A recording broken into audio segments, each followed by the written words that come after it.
welcome back, everybody, to Engagement Academy, the only show that's brought to you by a disengaged employee here to tell you you're not crazy, and neither was I.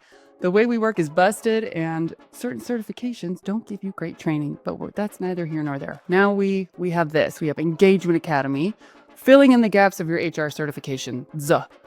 That led you nowhere. It's not all doom and gloom, but that's the main reason people come to me. They're like, why didn't I know how to do a lot of this? I'm like, I don't know. It was unfair. But we're here now.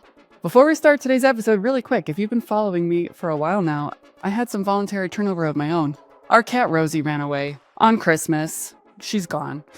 And if you've attended any of my webinars, you know she often had a habit of meowing at the door and sitting on my shoulder like a parrot. And then all of a sudden it was like, okay, I guess we're both talking to you about better onboarding. Hey, Rosie.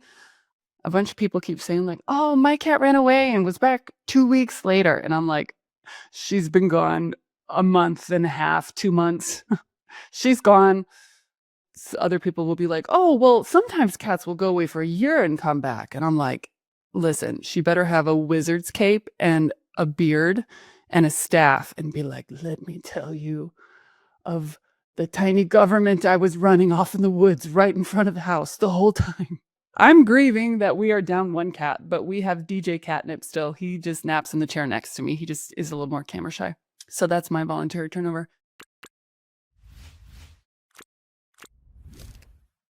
Anyway, today's episode is all about avoiding a very common hiring mistake.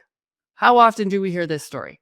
The high performer who's crushing it in their role, they get promoted, and then everything falls apart. If that's been you or that's happened at your organization or many organizations, I'm about to tell you why.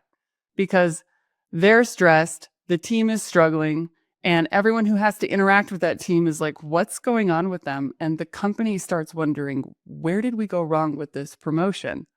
But this is what happens when we confuse great performance with leadership potential. They're not the same. They're not the same. But it's a super classic mistake in leadership when you see someone thriving, a true high performer, you're like, let's promote them so that we make more of them and they can mentor and guide everyone. And we're just going to assume they have some kind of instinct to be great at this.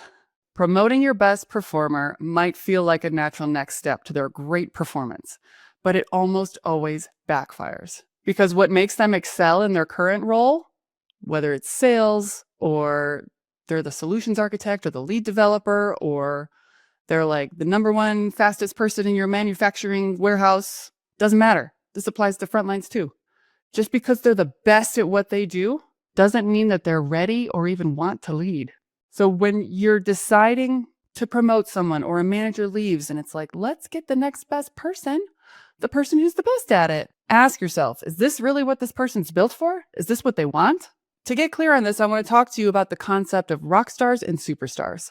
Rockstars are super reliable, the best at what they do. Like you could always count on them to follow through, do an excellent job. And they do a lot for the foundation of the team. Like they're a strong player. And often rockstars want to be left alone. This is like your level 4 developer, your level 6 customer service agent. Those are your rockstars. Superstars, on the other hand, they're very growth focused and ambitious, and they are driven to climb the ladder. They love new challenges and they thrive in crazy changing dynamic environments, like basically chaos.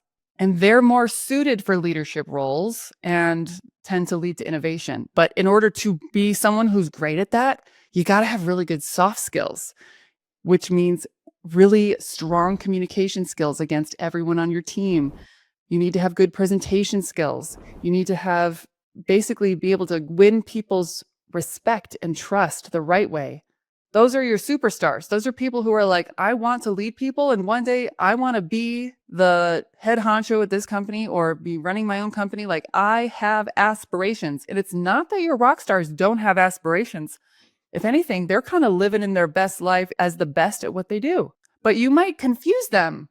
Like some people are happy with that. Not everybody wants a C-suite title. Not everybody wants a VP title. Although at first, what may happen with a rock star is you're like, hey, do you want to be promoted? What they're hearing is, hey, do you want more money? To which everyone's answer is a resounding, yeah, that sounds great. But you need to have a very clear conversation with this person and say, okay, great. Just so you know, the role that you're used to, it's not going to be like your role anymore. Okay. You will be leading the team. We'll be training you on how to have one-on-ones with your people. You're going to be doing a lot of roadblock removing and like mentoring and guiding the team against your strategy, but it's going to be highly relational.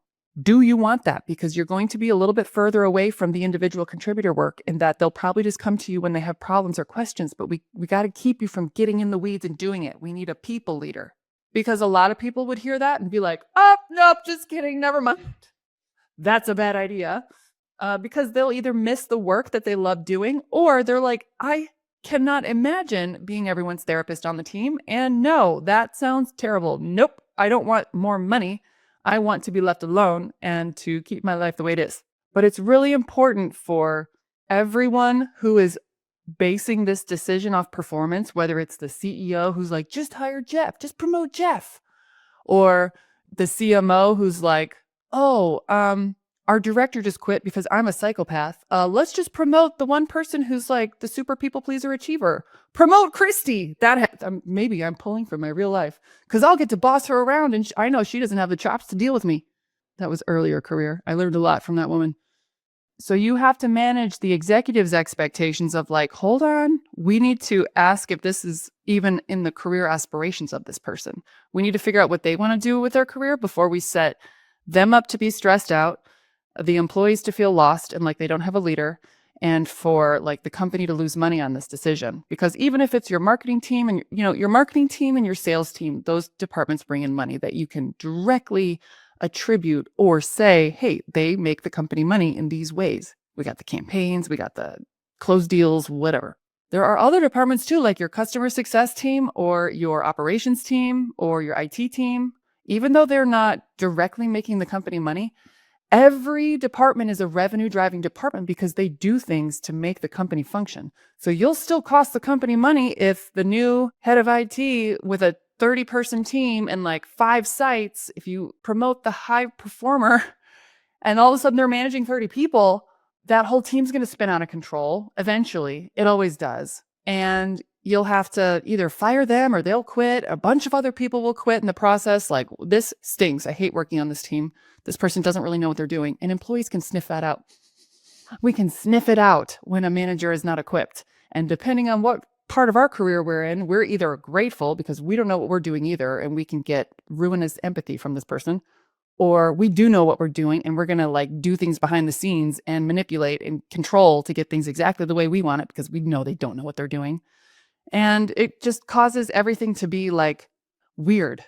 When the manager and the leader of the team, the person who's leading the direct reports, if they are not commanding respect, making everyone on the team feel comfortable to be themselves, feel every person on the team feels like they have a great professional working relationship with this person and that they get them. A lot of that is done in one-on-ones. Those are so critical. Like if we don't have someone who's clearly communicating, well, that all hands was weird, but here's what it means for us.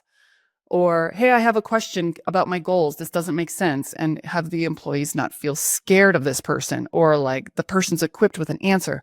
We're not going to do our best work under anyone else's leadership. This episode could go in so many other directions. But for now, I just want you to get clear on the concept of rock stars and superstars. And what I like about this is it's a term you can throw out there to your executive, like, oh, no, not Jeff. He's a rock star. And your CEO will be like, yeah, exactly. Promote him. And it's like, oh, no, he's a rock star. Don't you know the difference between rock stars and superstars? Oh, I'll tell you because I'm amazing. And aren't you so glad you hired me as your HR person? Well, CEO, rock stars are meant to be left alone. We can check with Jeff and see if he's interested, but I guarantee he's probably not. We would be better suited to find a real experienced manager to come onto this team who has a passion for managing people and a skill set for this.